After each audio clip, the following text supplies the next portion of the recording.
¿Qué onda, Spanish students? Welcome to our Pura Buena Onda YouTube channel. My name is Paola, and today let's talk about how to use adjectives as nouns in Spanish.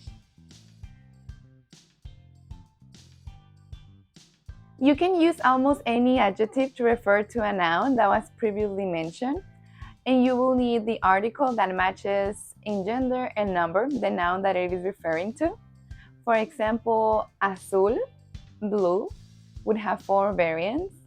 El azul, the blue one, la azul, the blue one in feminine, los azules, the blue ones, and las azules, the blue ones in feminine.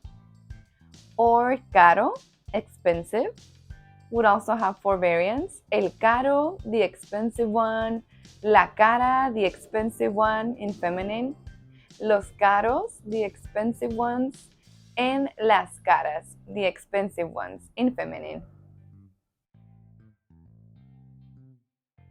Por ejemplo, me gusta la gorra roja y la azul.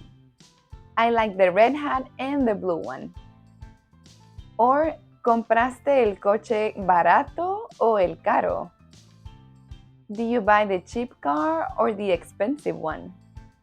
Gracias por vernos. Remember to follow us on our other social media on Instagram and Facebook so you don't miss any of our content. Hasta luego.